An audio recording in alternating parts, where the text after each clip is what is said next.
நான் திருமாவளவன் ஐயா கிட்ட மூலியமா என்ன சொல்றேன்னா, பயப்படாதீங்க. உங்க பின்னாடி தமிழக வெற்றி கழகம் நிக்குது. கிட்டத்தட்ட இது வரைக்குமே அதிகாரப்பூர்வமா 1 கோடி தொண்டர்கள் நாங்க சேர்ந்துருக்கிறோம். இது வரைக்குமே அதிகாரப்பூர்வமா இன்னும் ஒரு 3 மாசம் 4 மாசம் போச்சா 2 கோடி ஆயிடுச்சு. அதிகாரப்பூர்வமா தமிழ்நாட்டிலே வச்சிருக்கிற ஒரே கட்சி தமிழக வெற்றி கழகம். மற்றவங்களாம் வந்து 1.5 கோடி தொண்டர்கள் 1 கோடி அவங்களாம் நிரூபிச்சது கிடையாது. ஆனா நாங்க நிரூபிச்சு காமிச்சிருக்கிறோம். அதிகாரப்பூர்வமா 2 கோடி தொண்டர்கள் நாங்க தொடுவோம். தொட்டா நாங்க தான் 2026 ஆட்சி அமைப்போம்.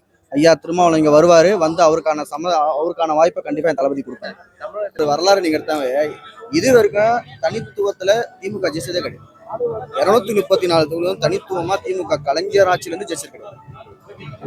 அதிமுக கூட ஜெயிச்சிருக்கு, திமுக ஜெயிச்சதில்லை. ஏன்னா அப்பல இருந்து அவங்களால தனித்துவமா ஜெயிக்க முடியாது. கூட்டணி ஆட்சி மட்டும்தான் அமைக்க முடியும். அதை அமைச்சிட்டு எங்களால தான் அமைச்சிடும். எழுதி வச்சிங்க 2026 சட்டமன்ற தேர்தலில் 100 சீட்டு கூட வாங்காம தோக்க போறாங்க. எதிர்கட்சி அந்தஸ்து கூட இல்லாம திமுக போகும். இது நடக்கும், இது உறுதி. அப்ப இந்த வீடியோ நீங்க போடுங்க. தளபதி ஸ்பீச் நெருப்பு மாதிரி இருந்துச்சு. ஒன்னே 2026 விடுதலை சிறுத்தைகள் தமிழக வெற்றி கழகம் கூட்டணி உறுதி ஆயிடுச்சு. நம்ம தளபதி உள்ள அறிவிச்சிட்டாரு. உண்மை தானங்க, இருக்கிற உண்மையதான் பேசியிருக்காரு. எனக்கு மட்டும் தலைமை எல்லாத்துக்குமே தெரிஞ்ச உண்மை தானே அது.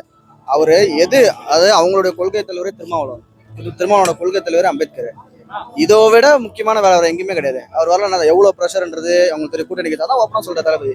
கூட்டணி கட்சிகள் எவ்வளவு ப்ரெஷர் கொடுத்தாலும் என்னைக்கு தான் அவங்க கூட நிற்போன்னு சொல்லிட்டாரு. சேம் அவ்வளவுதான். 2026 விடுதலை சிறுத்தை கண்டிப்பா தமிழக கட்சிகளோட கூட்டணி இருக்கும். அண்ணன் சொன்ன போல சமமான ஒரு வாய்ப்பு ஒண்ணு அவர் கண்டிப்பா கொடுப்பார். 2026 கூட்டணியானது உறுதியாயிடுச்சு. ஆமா, அவரு அதுதான் அது சொன்னோன்னு தானே இப்ப எல்லாம் பெருசா ஆச்சு. இப்ப அவர் பேசுனது வந்து 2000 மாநாட்டில் கூட பேசுனது தானே. கூட்டணியிலையும் பங்கு, ஆட்சியிலையும் பங்குன்னு சொன்னது அதுதான் உண்மை. இப்ப அதான் எல்லார் கட்சியும் சொன்னாரு. உள்ள அதானே சொன்னாரு. எல்லா கட்சியும் மக்கள் அதுக்கான இதை கொடு தெரியுதுல்ல. இப்ப இவர் வந்துட்டு திருமாவளவன் ஐயா வந்து அப்பையில இருந்து எப்படி இருந்தவர், இன்னைக்கு எப்படி இருக்கிறான்றது தெரியுதுல்ல. நம்ம கண்ணு முன்னாடியே பாக்குறோம். அதை அவர் எப்படி இருந்த ஒரு லீடரு திருமாவளவன் ஐயா வந்து விடுதலை சிறுத்தையில இன்னைக்கு ஒரு தலித்துனாவே திருமாவளவன் ஐயான்ற மாதிரி வந்தது. இன்னைக்கு அவர் எப்படி இப்ப இதுதான் முக்கியமான, அவர் தான் நின்றுக்கணும்.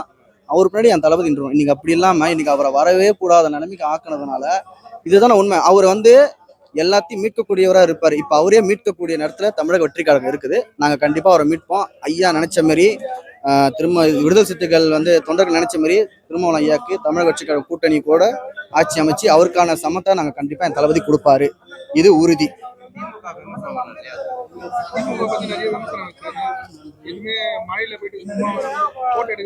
ஆமா, போட்டோ ஷூட் தானங்க நடந்துட்டு இருக்குது. இப்ப போட்டோ ஷூட் தான் நடக்குது. இப்ப இதுக்கு போயிருந்தாரு. அந்த திருவண்ணாமலை கிட்ட ஐயா பொன்முடி போயிருந்தாரு. சேர்த்து தூக்கி அடிச்சாங்க. இதுதான் உண்மை. மக்கள் வந்துட்டு பிடிச்சிட்டா உடவே மாட்டாங்க. கம்பு மாரி மக்கள் வந்து பிடிச்சிக்கிட்டா ஒட்டிப்பாங்க. உடும்பு மாரி வேணான்னா தூக்கி அடிச்சிருவாங்க. சேரு மாரி. அததான் இப்ப நடந்திருக்குது. இப்ப என்னன்னா ப்ரெஷர் மேல ப்ரெஷர் போட்டு ஐயா திருமாவளவன் வரவிடாம பண்ணதான் இங்க மெயின் காரணம். அதுக்கு நாங்க தளபதி ஓப்பனா ஒரு அரசியல் இல்ல, இது அரசியலே தான். இதுல ஒரு அரசியல் கிடையாது. அரசியல தான் இருக்காரு. இப்போ அரசியல் ஆக்கிட்டாங்க. இன்னைக்கு அதான் சொல்லிட்டாரு, உடம்பு அங்க இருக்கும், கவனம் ஃபுல்லா இங்கதான் இருக்கும். ஒரு கட்டாயத்துல வந்து அவரால் வர முடியாத ஒரு நிலைமையில தான் அவர் இங்க இருக்காரு. கண்டிப்பா வருவார். நாங்க கூப்பிட்டுருக்குறோம், கண்டிப்பா வருவாரு. அவர் எப்படி தலித் மக்களுக்கு ஒரு லீடரா இருந்தாரோ எங்க கூட வந்து அதே லீடரா தான் அவர் இருக்காரு. இப்ப அவர் கிடையாது. எல்லாருக்கோட ஆசை வந்துட்டு அவர் வந்து பழைய மாரி திருமாவளவன் ஐயா வந்து பழைய மாரி இருக்கணுன்றதான் எங்களுடைய ஆசை. அவரு எங்க கூட வருவார். கிட்டத்தட்ட உறுதி ஆயிடுச்சு. என் தளபதி ரெடியா இருக்காரு. வந்தா நாங்க ஏத்துக்கணும். அது மட்டும் இல்ல, அந்த ஒரு நாங்க நிக்கிறோம், இதுக்கு மேல என்ன கூட்டணி, நாங்க நிக்கிறோம்ட்டாரு. இதுக்கு மேல வந்து டைரக்டா சொல்ல மாட்டோம். அதே போல கூட்டணி கட்சிகளாலதான் திமுக வந்து ஆட்சியில் அமைச்சிருக்குன்றது எல்லாருக்குமே தெரியும். கொஞ்சம் அரசியல் நாலேஜ் இருக்கிறவங்க கூட தெரியாது. கூட்டணி இது வரைக்கும் ஆமா, அவங்க தானே ஓட்டு பர்சன்டேஜ் அதிகமா இருக்கிறாங்க. இப்ப நம்ம ஐடியாலஜி பார்க்கும்போது ஒருத்தரா தான் எடுக்கணும். அததான் இப்ப நீங்க சும்மா